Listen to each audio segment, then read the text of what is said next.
people are constantly raising the bar. Sacrifices need to be made. What would you guys say are your biggest weaknesses? You are your enemy right now. It's success of life. Just a fucking podcast. Hey guys, welcome to the Student Side Hustle. This week I am speaking to Alberto Nunez. So, I hope you know who Alberto Nunez is. He is an amazing, fantastic natural bodybuilder. So he's from America. He works with Team 3DMJ. I've had a lot of people from 3DMJ on. I hope you're familiar with them as well. If you're not, that's a crime. So Alberto is an amazing powerlifter as well. Alberto, how did you get into coaching, powerlifting, bodybuilding, all that sort of stuff? Well, it's crazy that it's my life now, man. Every once in a while, especially when overwhelmed, I sit back and I'm like, whoa, hold up. like this is what overwhelms you now. It's kind of a privilege. It really is. I think I was always into sports, and I'd get as many sports as I can get my hands on. That's usually how it worked as a kid. And my parents were very pro-academic, not very much like with the sports. So I'd have to sign myself up for things like behind their back, and whatever I could do, I would do. And weightlifting was one of those things where I think a lot of the other boys kind of gravitated towards that. Like they all kind of wanted to look like, like Rocky, like Arnold. Yeah. But it was never my thing. Like and I think a lot of it had to do with the fact that my dad did it. So sometimes you rebel against, what your parents are. So dad did it. I'm like, nah, I remember my friends would come over and they'd want to see like my dad's bicep and stuff. And just like, dad, whatever. And it wasn't until, one of my friends decided to get a gym membership over the summer. We were 16 and I just wanted to hang out with him. So I was like, all right, so I guess this is what I was planning to spend my summer with. So I'll go tag along, go to the gym with you. I didn't think much of it. And day one in the gym, I was like, wow, this is amazing. I've never felt anything quite like this before. And I was hooked. And just overnight, it seemed like I became a meathead. And I remember the goal that summer was to come back looking totally different, and that's where I think I realized, you have a knack for this. It was kind of an abnormally fast responder. I remember coming back to school, and everyone just took notice. It was like 2-3 months, but they're like, whoa, whoa, what happened? And that feels good when you're 16. So, you got the positive impression from the peers. Before that, it just felt right. It felt good. And we combined it with sports for a while, but once sports were finally over, and I think I let go of them prematurely for the sake of the weight room. There was an injury that I had to my left foot. I'm done with track. I can go lift weights year round. That's what we did. And before I knew it, I'm here, like knee deep into this bodybuilding game where it's what I do, and it's a 7-day-a-week thing. Like there isn't a day that's gone by, I'd say, since I was 16, that first day that I walked into the gym, that I have not thought about like lifting weights, muscle, or strength in some way. Yeah, it's a beautiful thing when I think about it. Like it's same for myself. It's like it was just this instant. Like I always thought as the kid, I was like, I was the skinny kid. I'm not meant to lift weights. Like I'm just, it's not me. Like I should be a runner. But it was like the moment I did it, I was like, holy fuck, this is fun as shit. And it was just like, I get that fascination. It's really weird. I have no clue why we spend all our time trying to just get jacked, but it just does happen. How did you know when you wanted to make it a career? And like, because for a lot of people, it's like, I like this thing, but then there's always the thing like, what if I make this thing my only thing, and then I do nothing else? And was that a daunting decision at the time, or did it just sort of naturally progress into that, or? Remember the joke used to be there is no money in natural bodybuilding, like none. And I think people were solely looking at the prize money, and there still isn't. That really hasn't changed. Even if you win first place, when you go through the travel expenses and all that, like you might have won $200. So that was disappointing. But there was some part inside of me that I was like, okay, this is keeping me out of trouble. My Friday nights, my friends they're going out and they are they're getting wasted. And most of my early 20s, it was like either in the gym or I was just scouring. I get advice everywhere. That's what all my free time was. I had so many frustrated girlfriends that just couldn't get me to do anything else, to be honest. So I felt like I was working hard towards something. I didn't know exactly what it was. I don't know what the payout would be, but I knew that it made me immensely happy. So whatever it would end up being, I was kind of okay with that. Yeah. It certainly has exceeded my expectations, but more than anything, I just wanted to occupy my limited time on this planet doing things that I loved. And yeah, this like bodybuilding is my first love. Absolutely. I think you're doing a fantastic job of it, because it's like most people, like, one, you're a fantastic athlete, but then as a coach as well, it's like, I think that combination is quite cool, because then the athletes who you coach can work under you and sort of see, oh shit, like, they admire you as an athlete. And then as a coach, if you show good morals as a coach, I feel like that sort of circle works quite well. One thing I'd like to touch on is the whole sort of, because I know I've heard you talk about it a few times recently and sort of briefly mention it, the whole sort of like falling out of love of lifting a little bit, or falling out of love of training. Would you like to go into that a little bit and sort of elaborate? Because it's like, you've been lifting for a long time now, and it's like, a lot of us, I think, we all sort of think, oh shit, like, this is never going to get old. How has that sort of happened? Is it still happening? Was it sort of like a little slump, or what was the details of that? Well, I think I've had quite a few of those moments. When I look at my entire timeline, it's now spanning 20 years of like just living for the gym, and I'm not ashamed to say that, because that's literally what I do. I think the best example of this was this one book, but I think his name was Brian Tracy. I read it a long time ago, but he was talking about, was it No Excuses? About like something about human relationships. Okay, yeah. But it was business, but then he kept going out into other things, And one thing he touched upon was just like long-term marriages and how they work. And he brought up the fact that someone who was, married for 30 years, that there might be a span here and there where they fell completely out of love. In year 21 to 22, like, she absolutely hated his guts. But, they stuck through it, and because this is what they wanted long term, but things weren't so good there. And how that was normal and that was okay. And, you work to get back to, where you should be, but it's not something you should, panic over and make brash decisions. When you are feeling that way. And when it comes to weightlifting, it happens at the micro level with the microcycle. You wake up like, what, I really don't want to train today, but you go and you do it because you know that long term that's what you want. And then sometimes every once in a while it happens it's a bigger chunk of time where you're having a hard time getting going. And I used to panic. I think the first few times I was like, ooh, like, does this mean that it's done, it's over? Yeah. And it's never been the case. I always come back, but it still happens. It still happens. And I don't think at this point you can tell from the outside, like when I'm in there lifting, but I'm struggling, but I'm getting the work done. Yeah. Do you feel like it's kind of the kind of thing where it's probably, if you've just been like just absolutely in love with lifting in the past, it's sort of like, okay, it's probably something you should just push through of, it's beneficial.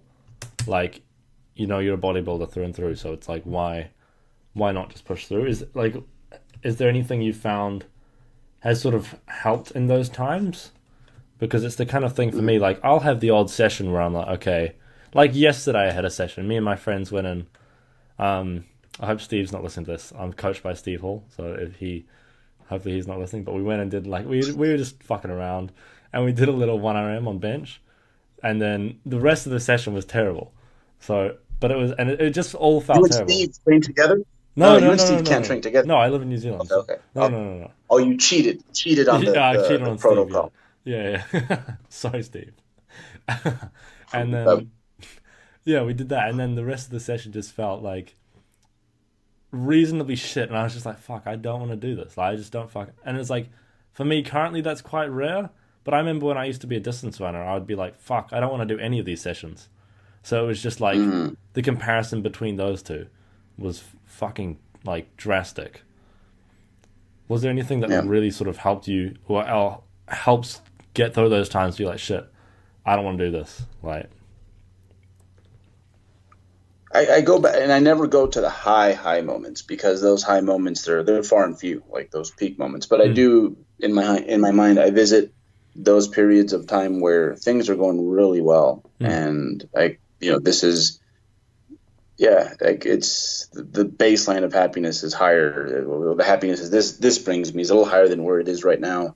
And when I go back and I imagine what that feels like, what it tastes like, what the struggle feels like, the satisfaction of getting through it.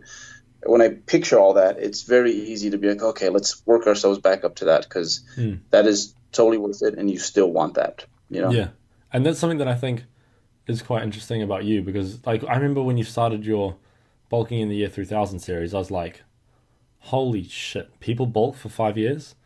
And it was just like, it was quite, for me, I was like, whoa, like I'd done a 3-year bulk because I was a skinny kid, like I didn't gain any fat, like it's just, I would barely gain fat, like I'd only gained fat after like 20 kilos of gaining or some shit. It was like very good. I think I was quite lucky in that regard.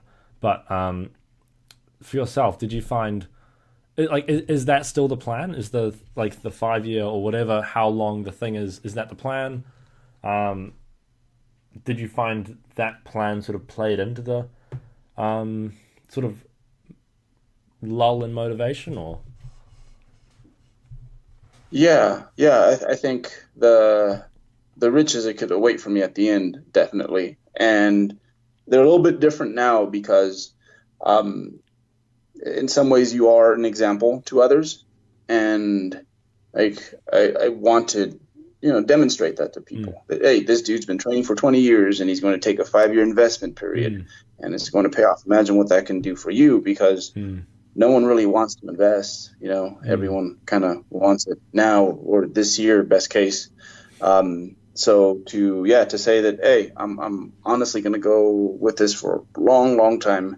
It might be 5 years. I'm like, you know what, at some point, like, it's going to help people now, and then it'll be archived. And then, you know, years later, new lifters that show up, they can go, they can search that, and they're like, oh, wow, you know, this is a little different than the fast food solutions that, you know, fitness tries to sell most of the people entering that revolving door, you know? Yeah. I feel like yourself and someone like AJ Moss do a great job of sort of making that quite clear. Like, okay, those investment periods, like, they have to occur. Like, if they don't, no progress will be made.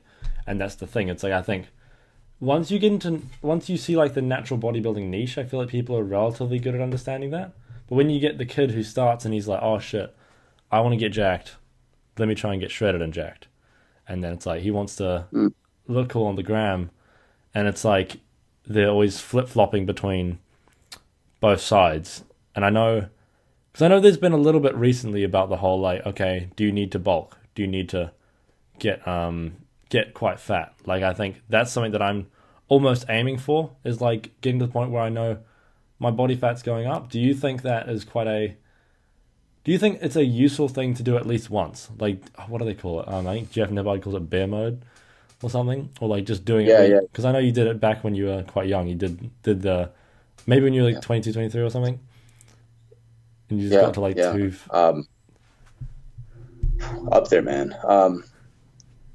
You know, I think it was good for the body dysmorphia side of things, like, because I was far gone, man. I got heavier than I needed to, but I didn't care. I mean, performance was wonderful. People would tell me, "So you're going to cut soon, bro?" And I mean, I never even mind that. I thought they were excited to see the muscle I had underneath. They were probably telling me, like, low key, like, "Hey, bro, you know, you're getting kind of fat. You should do something about this." So it gave me a different perspective, I feel. So it helped me a lot with that, because I was so into, who cares about this summer? I'm gonna miss this summer. You guys get cut. I want to wait. I want to be in my mid-20s and you know, look like I'm in my mid-30s was kind of like the goal that I had envisioned. So yeah, I do feel that it taught me to invest. It also taught me to have other metrics or other sources of happiness within my lifting outside of like what other people think of my physique. So it was the patience, it was that. And those are the main things I got. I definitely feel that, yes, I got too fat. But I think as a young lifter, because like, for example, like my buddy Brian Miner, he's probably carries about 15 pounds more muscle than I, which is a lot on a natural. That's a pretty good gap. Say about 1 standard deviation, I'd say. But we started with very different baselines. Like I was bigger when we started, right? So if you take a guy like Brian, who's kind of really trying to baby his like newbie gains, and he's afraid of like seeing the abs get blurry, like you might not get to that point where you discover that, shoot, you are a natural guy that might be destined to be 175 on stage instead of 160. So I do think that first gaining phase, it's like, hey, push, and then you're going to get a little uncomfortable and keep pushing because you don't really know what you're, people respond that differently to training, right? I had a decently athletic like baseline to start, but you would think I'd gain more than Brian, but no, he completely like surpassed me. So I think it's worth kind of getting, it's like a dark room when you're trying to like sort things out and see where everything's at. And that's what the first 3 years of lifting are. So I think, too often guys start off with a cut like 6 months into their training, which it's a disservice. Yeah, I agree. It's sort of like why it's like I didn't even mean to sort of do, like for me it was pretty much no option because I started at like 52 kilos and I was like 6 foot. Yeah. So I was fucking like I was a stick. And it's like that's the thing. For me it was sort of black and white, but I get the temptation for a lot of people because it's like, okay, naturally some people start with a decent amount of muscle and they think, oh shit, like I could get shredded, like I could get abs. And then I can see how it's tempting, but I definitely agree. It's like if you want to be a bodybuilder, it's like, oh, you want to compete at some point. Don't do a cut for summer. Like, like if you want to, cool. But, like investments, it's like, it's pretty, it's just playing the long game. Is there anything you found like on a bulk that you find, like, because I find the thing for me was always eating. Like I fucking hate food. And I believe I've heard on 3MJ, you've said things like you're quite similar. You find food becomes an issue, like on your cuts. I remember someone said once you were struggling to eat on your cut or something, which was quite like that does happen sometimes. Where even like halfway through a prep, I'm like, I'd really just rather shut down this day and not eat anymore. But it's like if I don't, I know that the rest of the week will suck training wise. So appetite, like some people have it better than others, I guess, depending on how you're looking at it. Because when you're gaining. It can be. I think it's been a combination of just me being a classic behavioral ectomorph, but then also good habits that you develop along the way, where it's like now I kind of know what full is, and like feeling that gross stuff that I think a lot of people, like just your average person, kind of feels is appropriate and what you're looking for when you're eating a standard meal. I think just normal people feel that way. Yeah.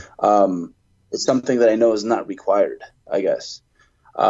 So it's been a combination of good habits, but then also like the way I just personally work. It makes gaining its own adventure, which is, I guess, it's good when you're cutting, but when you're gaining, man, like people don't understand. If you haven't experienced that, like not being like hungry, it's looking at your food kind of like you fucking don't want it.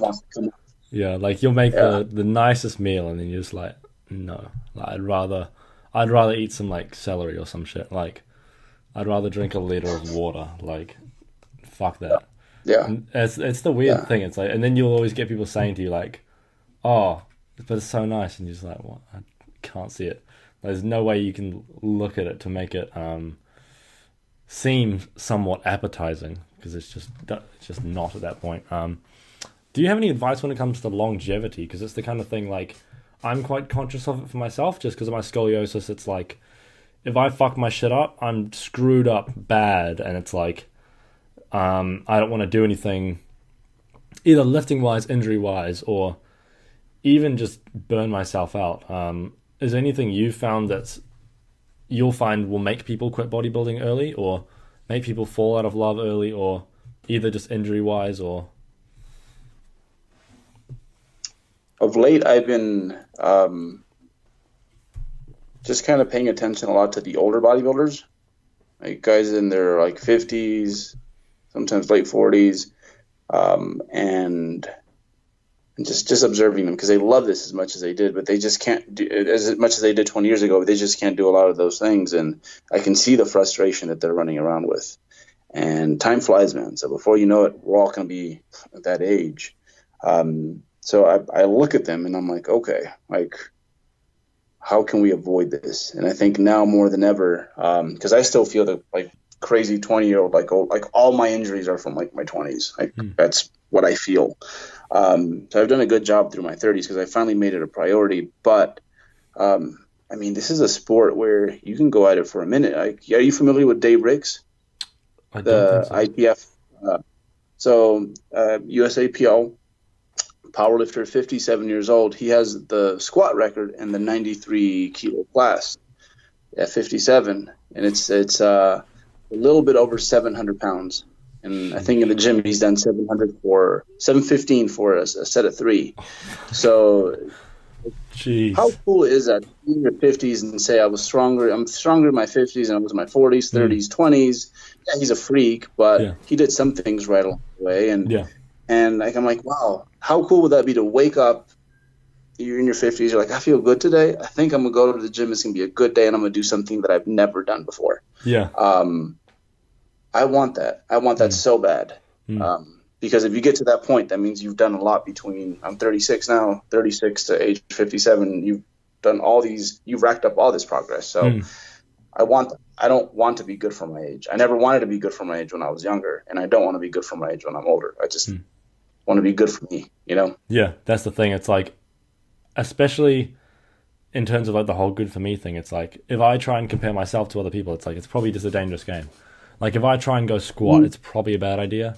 Like, I don't think I'll ever be an amazing squatter or deadlifter. My bench press will never be impressive, but it's like, I don't give a fuck. I know I can get some massive delts, and I know, like, that's cool. Like, I can do that very, very well. And that's the thing. Do you feel like it's a lot of knowing what you can and can't do? And especially injury-wise, it's like, there's certain exercises. Do you find even in... Because I know you don't have any major chronic conditions or anything, but it's like, you still have to be careful, right? And it's like, do you find there's just specific exercises you know are never going to work for you, or... Yeah, I think, and I'm okay with at a certain point, certain movements are going to have to like vanish. Like, I can't see myself in my deep 40s, for example, doing a high bar squat where, you know, everything's all nice and chewy and you bat out of the hole, you know, but I can see myself, you know, doing a low bar squat and, you know, being good at it. So I've thought about that at a certain point, you're going to have to alter things. I already kind of sort of have in some ways. But I think that is key, is like being self-aware of that, you know, and understanding that, you know, for a number of different reasons, you're going to have to change things. Like maybe you're just so much stronger that maybe now you can only deadlift twice every 10 days or something like that, you know? So that's important. And like you said, not being too caught up in what other people are doing. I like to think of it as, because we've all done this mistake where we've done something in the weight room because other people were looking. And afterwards, we're like, man, like that was not worth it. So I like to think of it as like, right. I still do it. Yeah. So if you were by yourself, no one else on this planet, it was just you in that weight room, would you behave differently? And fuck yeah. The majority of your decisions should be looked at from that perspective. You know. Do you find it's relatively hard to adhere to that? Because I know ego is a massive thing, and it's like, oh, even for your own ego, it's like, oh shit, I wanna hit a new PR today. Fuck, can I do it? Like yesterday on floor press, I was like, fuck, I think I can do it. Like I'm just gonna say fuck it and do it, and I did. I mean, it felt great, but it was a close one. Like I was trying to hit that 1 RIR, but it was like, ooh, you know, might have been just 0. Like it was reasonably close. So like those kind of things, I try to keep those to a minimum. But do you find like how often? Because I feel like people would look at someone like you in quite a like, almost like, I know you probably hate the word like celebrity, but like they'll see you as like, okay, he probably never fucks up in terms of bodybuilding. He probably doesn't make dumb decisions, doesn't like eat a Pop-Tart when he's not supposed to, or does a squat when he's not supposed to, and shit like that. And I feel like, do you find you'll find yourself still making those shitty decisions? Or you're like, oh shit, you know, like you'll catch yourself doing dumb shit. I think, you know, absolutely, because in a way it's like you're like part of what makes an athlete good is I think like you control your ego, you control the flow of that. But like as a competitor, like man, I'm competitive. Like, you know, like if we're competing, like Oh, there was this one dude last time I competed. I just wanted to get my hands on this dude and just like absolutely like just take him out. And I just remember the day of the show, just kind of having, as they say, that big dick energy as you walk into the back and you're like, I'm here to do it.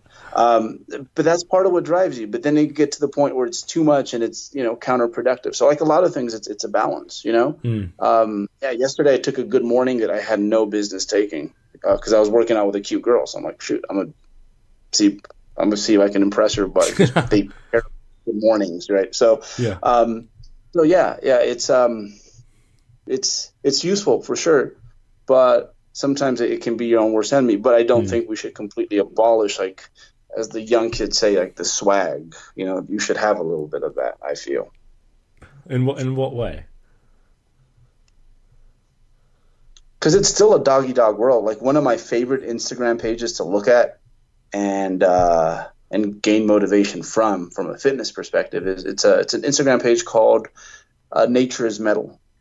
And it's just basically animals sometimes doing all sorts of like messed up shit to each other, or just like I remember there was one of this antelope basically being eaten alive by these wild dogs. His intestines were hanging, and it was still fighting, And I love the fact that like if you're still here as a human being, that means because there's a lot of people who didn't get to their offspring didn't make it to this point. They weren't strong enough. They weren't able to survive. So if you're here today, it's because your ancestors put it down and they're strong enough, and you have that in you. And things are very domesticated and cool now, but they weren't always. The majority of human history wasn't that way. Yeah. So if you're here, it's like you have tolerance. You can withstand and do things that you have no idea is like in you until push come to shove. So you need to flex that every now and then. Like I remember not the other day, it was a while ago, but I knew there are these dudes in the gym. We all know we don't like each other.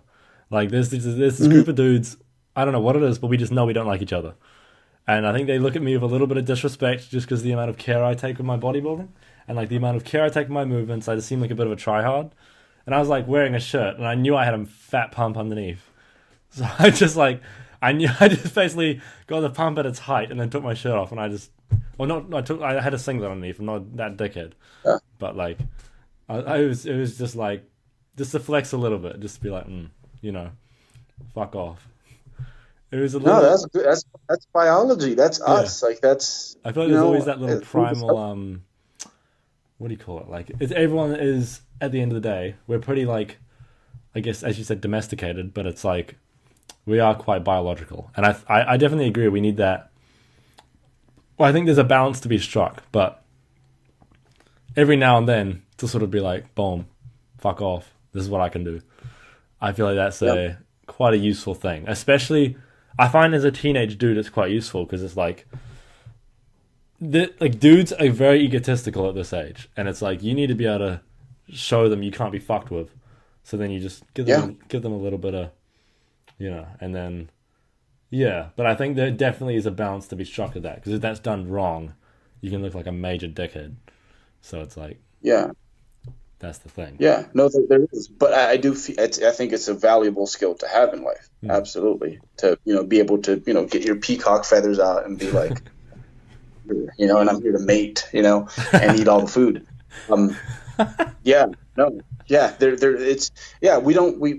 It's funny. We kind of sometimes get away. We forget that, but it's super valuable to remember that it's still a dog eat dog world for humans. And like literally, like only the fittest survive. So that's the thing. Like understand what you're doing.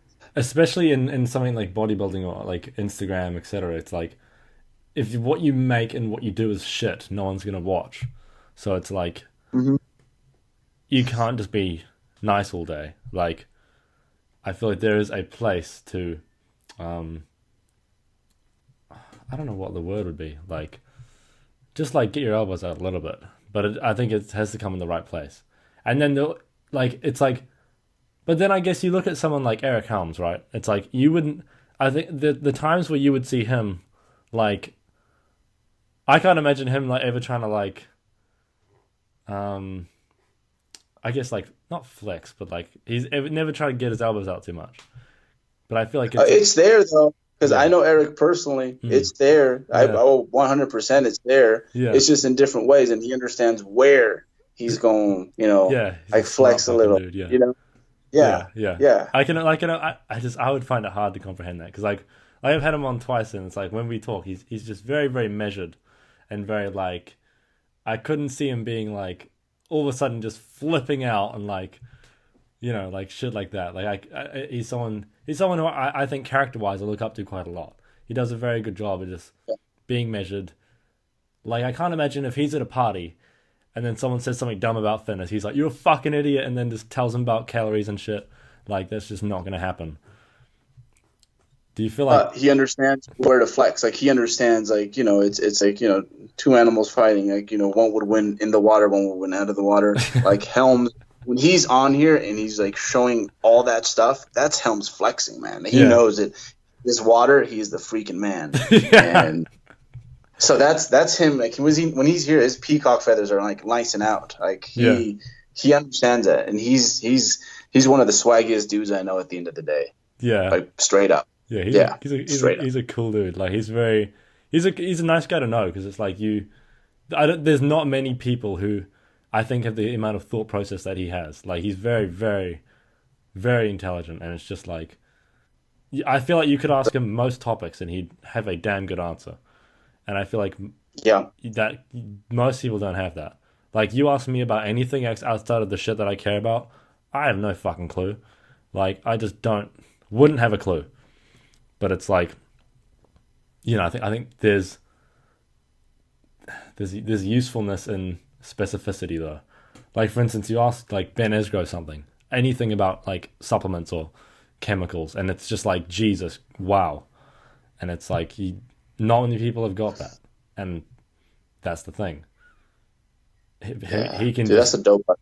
Yeah, he can just demolish that sort of area. One thing I'd like to touch on is weed. Obviously, it's like in New Zealand, it's illegal, but it's like it's pretty common here. Like I would say most people have done it. Like it's pretty, and it's not really looked bit down upon here. Like it's not like a bad thing. I'm assuming in America it's a bit more like, oh no, it's just like alcohol. That's just a thing there. For yourself, do you find, is it legal? It's legal in Colorado. In my state, it's perfectly legal. Cool. Be over 21. Yeah. Cool, sweet, yeah. And do you find, for you, does it benefit you for bodybuilding purposes, or is it more a thought process purpose? Because I personally find, let's say theoretically, whenever I've tried it, it's like I find the first time in like because I'll do it in like batches, right? So if that makes sense, like won't do it for like one time I didn't do it for like 2 years, and I did it, and I was like, holy fuck, and it was just like, but maybe I think it just feels like that. It might not actually be anything groundbreaking. Everyone just feels like they're making huge thought changes or whatever. Is there certain things you find are beneficial about it, or things that you find it comes in use for? Okay. Well, the assumption is that I smoke marijuana, I guess. Yeah. I don't know. All of a sudden, I became and it's like it was partially concerning because I'm like, there's just those people who's like, it's like, oh, he's a stoner. I'm like, am I one of those people? Because I used to always look at those people like, I don't ever want to be one of those folks. Yeah, I know what you mean. Yeah. That was me when I was like 14. But I was quite into it. And everyone then started to label me as like a stoner, and I was like, oh shit, I don't want to be that guy.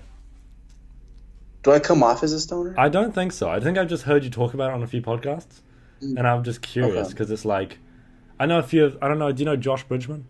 Like he's quite open about it as well. He's a UK bodybuilder. He used to be natural, now he's transitioning to unnatural. And like he talks about it quite openly. He's just like, yeah, it's cool. But it's not like he does it for bodybuilding, but it's just a thing, I never did it too much like when most people do it. Like in high school, I remember all the kids that smoked marijuana, they were just kind of boring. They didn't want to go do things usually. So I kind of stayed clear from them. I remember I would use it before my track and field races. Remember, it just one day I happened to be stoned and I had a really good race. And I'm like, oh, wow. I ran the 400, which always hurt. and marijuana kind of made you could leave your body almost. Like you could see yourself. Yeah, no, And but then after that, I kind of went cold turkey, to be honest. Like I didn't really have much utility for it after, and I didn't like the social aspect of it, because again, those people were not very, and I didn't drink too much in my early 20s either. Because my dad was an alcoholic, so I kind of I bodybuilded, and I learned about bodybuilding, and it wasn't until somewhere in my late 20s I'm like, well, after researching it enough, I'm like, there's really no, especially if you with moderation, there's nothing really bad. It's like the reverse of coffee, right? And that's kind of how we started to use it. It's like the inverse of coffee. And now I live in a state where I literally have a dispensary. It's in my backyard. Like the landlord that owns a place came to my phone. We're talking this morning, so it's like right there. I use it kind of like you in batches, where for like 3 months straight, it's like every night almost. It's like having ice cream, and then you're like, I'm tired of ice cream, or cereal for breakfast, and you just get on that cake. I know what you mean, It's kind of like that.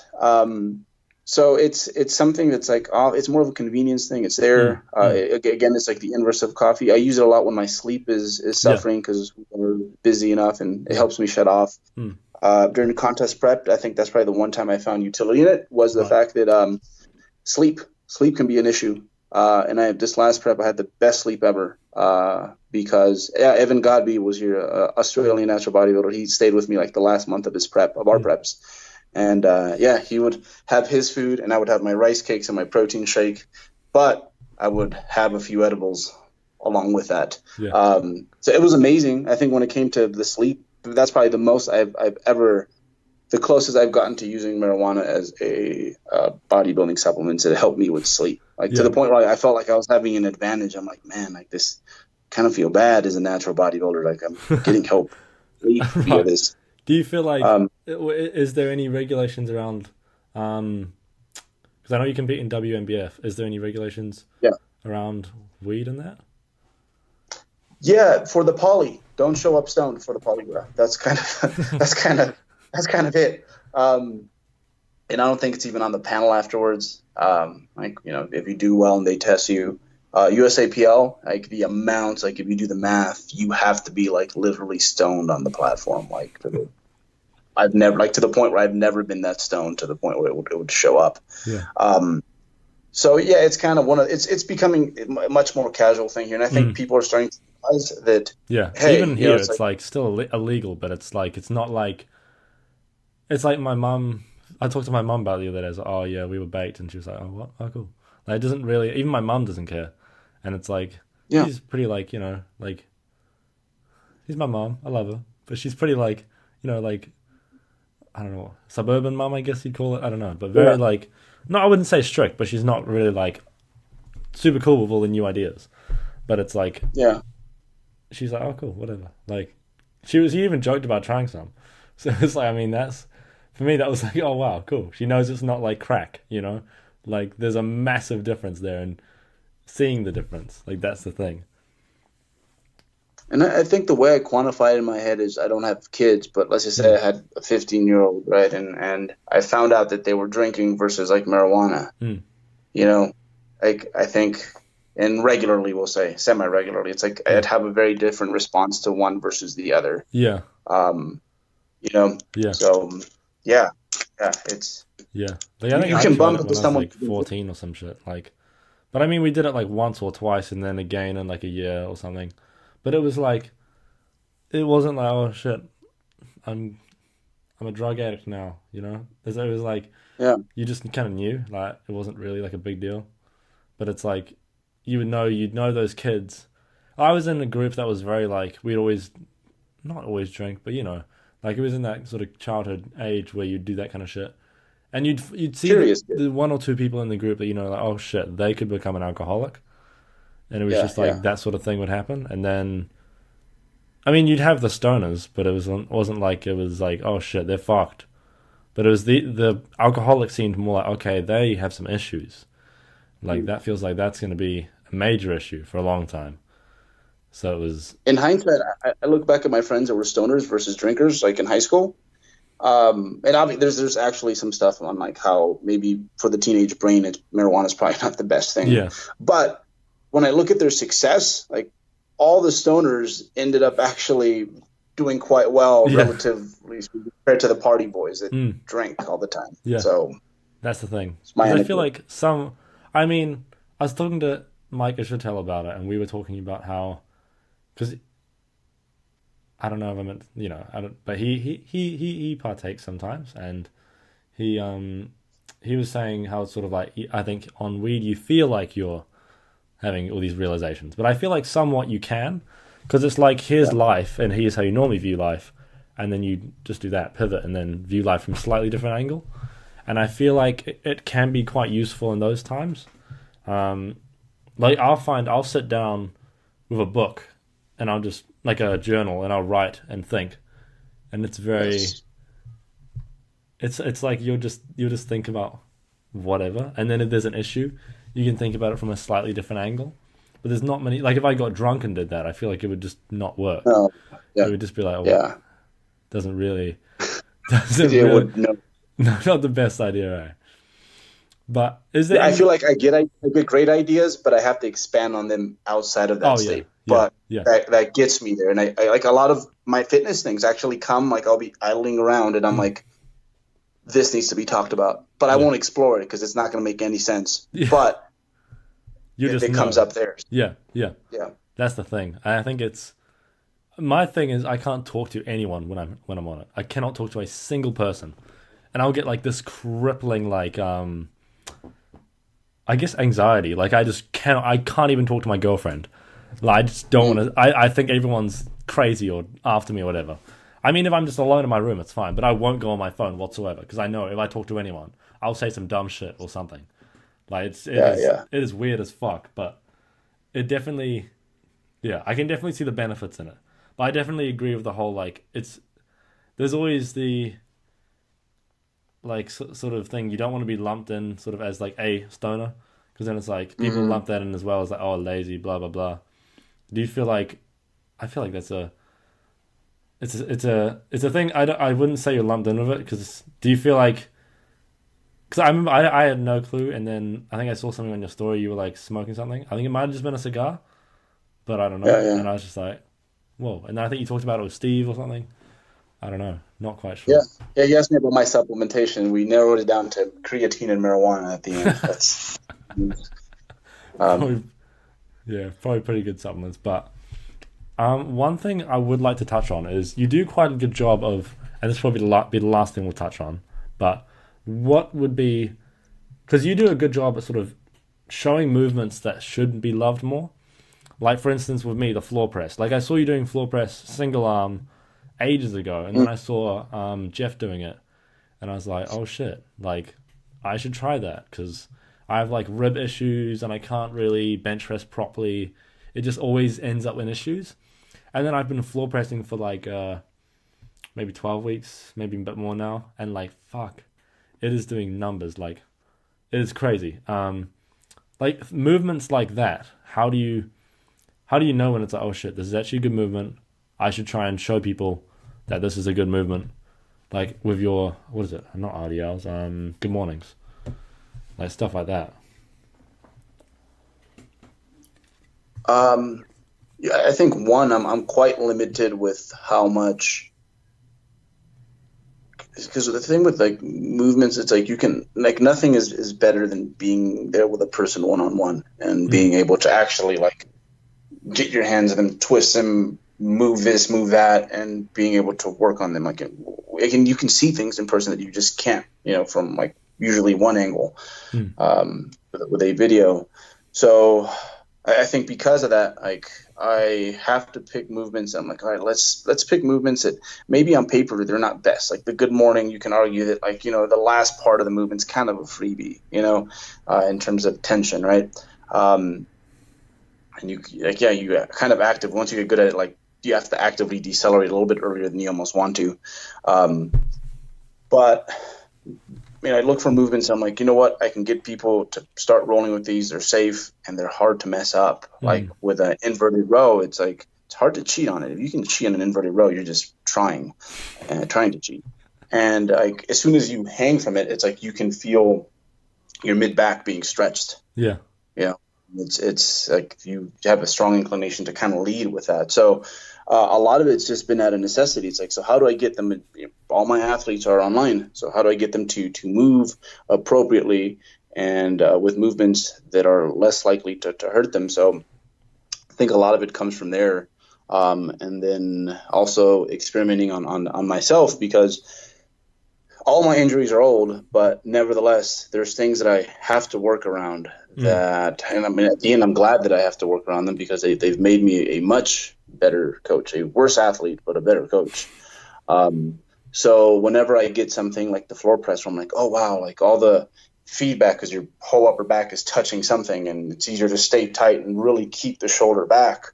And, because, you're just touching the floor the whole time. It's all the reps are basically the same, and you can keep tightness so much better than you can with a standard press. I realize that in myself, and I'm like, I need to tell people. So a lot of it's because of my limitations, and a lot of it's because of the limitations of like working with people online. But yeah, I think if there was one thing that if I could go back, I can just grab me when I was 16 years old, is all other sports. Like when I did baseball, they taught us how to scoop up a ball that's on the ground, how to throw. Same thing with basketball. This is how you shoot. Like fundamentals are all lined up, and there's like these traditions, like you must learn these things before we can even get rolling with it. And with general strength training, I think the closest thing we've gotten to that is Mark Ripito, I think, did a sensational job with the general strength side of things, right? But, for those of us who want to maximize aesthetics, like there's just not a whole lot out there when it comes to that. So it's been, because in all sports, like the top of the top athletes, they're always continuously working on their fundamentals. And that's kind of been where I've been going back to over the last, it's like, you know what, I need to make the amount of tension I can put through my whole body in a deadlift, like even crispier, and that'll keep me up at night. And I want to perfect it, and I want to find the cues that help me create that. So it's just, it's like getting better at the fundamentals. That it'll never get old, and it's always going to make you an even like better iron game player. So like, I want to make those sexy, I want to make those cool. Yeah, and like I remember when I was watching I think this was around when I first found 3DMJ. Like it might have been like fucking a year ago or something. It was like a while. It feels like I've known 3DMJ my whole life. Like it's just been a thing, but it's like it would have been like a year and a half or some shit, which is crazy to me. But it's like I remember I was watching your bulking in the year 2000. I was like, oh shit, that's how you move as a bodybuilder. And it's like that was the thing. Like I would see, okay, you're seeing how he accelerates on a press, and then see that eccentric control, and it's just like then you compare that to like Bryce, like the way he would move on a deadlift. It's like that is a different thing. Like. And just seeing the difference between the two is quite useful. Because it's like usually when people see fitness, they're like, oh, I'm going to go watch a bodybuilder, and then they'll go watch Simeon Panda do some big rows, and it's like you I think it looks way different to how you'll see someone like yourself or like AJ Morris or like Steve do it. It's like you're actually seeing the weight's never sort of getting away from you, which I think is always a good thing. And I think it's sort of you never really want to let it get away from you, which is the cool thing. And I feel like that's very hard to explain to someone until you've seen someone do it 1,000 times or done it 1,000 times yourself. It's like, that's the thing that I kind of wish I knew at the start. It was like, everyone's very numbers focused, but it's like, as a bodybuilder, you would never, most people won't think, oh, a bodyweight movement's still pretty useful. Because, oh, no, it's body weight, that's for pussies. Like, for instance, with Steve, we've been doing assisted pull-ups. And it's like, they are insanely cool. And it's like, I don't know why, but they just fucking work well. And it's weird because my ego is like, nah, I don't need to do those. I can do real pull-ups. But it's like, okay, it's basically a different movement. And that's the thing. It's like the amount of tension that you're getting and how slow it is and how, like, you're squeezing at the top and you're just taking it a little slower instead of just ripping it off the floor. It's like, that's the thing. And Do you find, is there any way to teach people that? That's the thing. It's well, I think folks are way better off now than like I think the bodybuilders that I looked up to the most when I first started were the ones with the massive work ethic. So guys like Ronnie Coleman, Johnny Jackson, and Branch Warren, especially Johnny Jackson, Branch Warren. Like if you saw them lift, you're like, how are you like not a walking cripple? But that's who we had, and you know, to me, I perhaps. Because there were the nerds of that time, and there was no Jack nerds. There were you know, with the exception of one or two. It's just that couldn't sell me. So it was very easy to just go with what they were doing, jack myself up, make progress, and confuse it. You know, causation and correlation. Like it's just because of that. No, it's you probably could have done this and salvaged your connective tissue a little bit more. So yeah, now I'm here, and since you know I have a little weight, like in within like my corner in the fitness industry, it's like I want to be a good example, and again, like guys like AJ, guys like Steve, Mike, Jared, I love the fact that can be someone's first exposure now to like fitness. It's fucking cool. It's like the whole like just work harder, you know, typical fitness icon. Where you're seeing the momentum row, you're seeing all this dumb shit. It's like frankly, it's just like that kind of stuff scares me a little bit, because you get people like myself who, if I rolled with that for 5 years, I wouldn't be lifting in 5. So it's like it's just a bad idea, and it is cool. It's damn cool that can be the first thing that you see. Like you see someone like Jared Feather, and you're just like, holy shit, like that's a thing. Like that guy doesn't go to failure every set. Why is that? Like, that's one thing I'd like. Do you have an opinion on that? Where you think, because I think there's a massive divide in bodybuilding nowadays. Somewhat.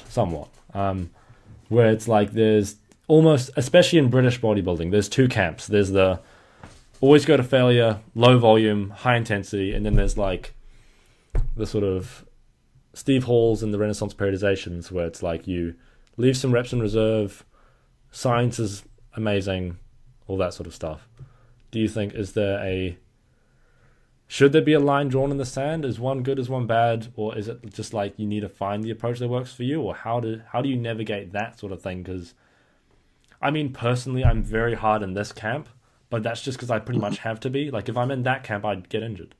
So it's like, I can't see the other side. I think that last thing you said is that you have to try things and see what works for you. I think that's where I'm going to go with this, but we're going to loop around to get there. I think, you know, I think now more than ever, like within Team Good Guys, because it's a relatively new concept. It was usually there was one good guy in like the rest of the fitness industry. And I think now we're getting to the point where sometimes we bicker amongst each other, but it's like when you think about it, it's like 5% less probably, you know, so we're learning to kind of coexist, and I think it's making us better because we're not into being right. Like if anything, like if you stand corrected on something, you're like, whoa, that's great, because now I'm going to be better because I know something new.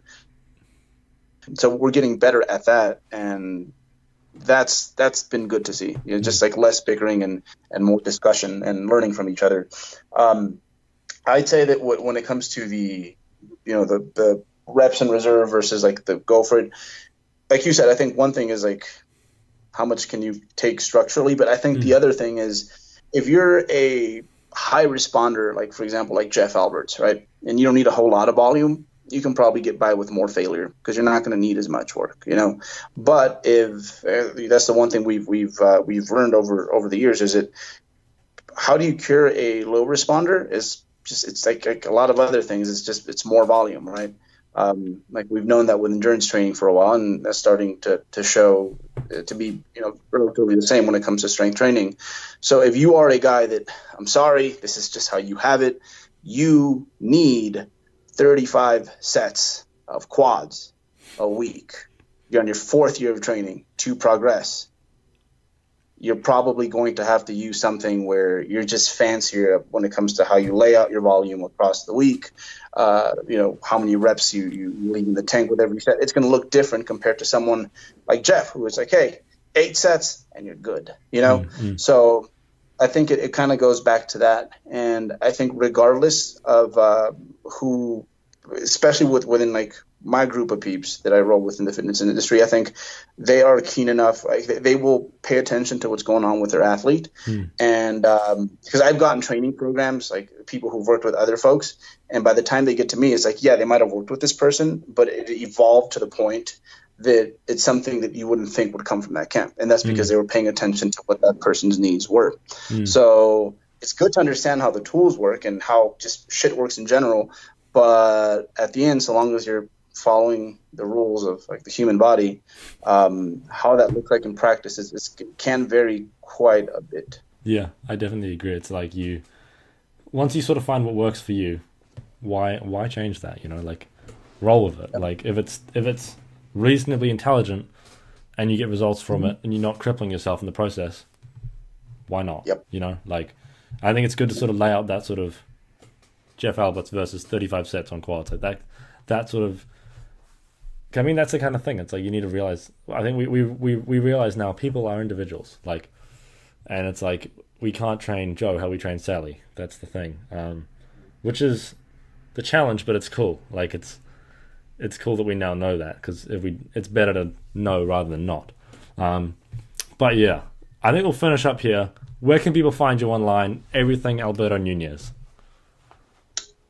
So 3dmusclejourney.com, that's where the majority of the magic happens.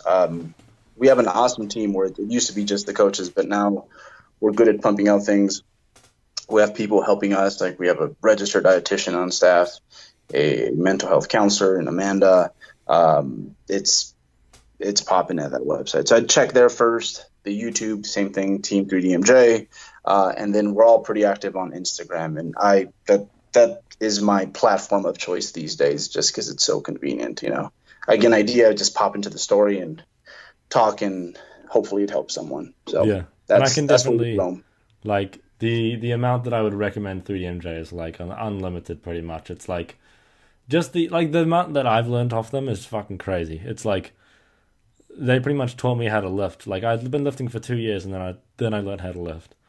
You know, and it's like it was all thanks to like their YouTube videos, podcasts, and then speaking to them. It was like, yeah, if you are still sort of like feeling like you're not really, like you're kind of lost a little bit, you don't really know how to make the next progression, or you feel like you've plateaued, it is a damn good place to stop off. It's like any fucking topic, they've covered it. It's like literally anything, but yeah. Hey guys, thank you very much for listening to this episode. I hope you give us a review or you really enjoyed the episode. Let me know any feedback. I'm always open to any criticism, anything like that. Reach out to me on Instagram at James_Walsham. Or if you'd like to follow my business account, follow at the Hypertrophy Hub.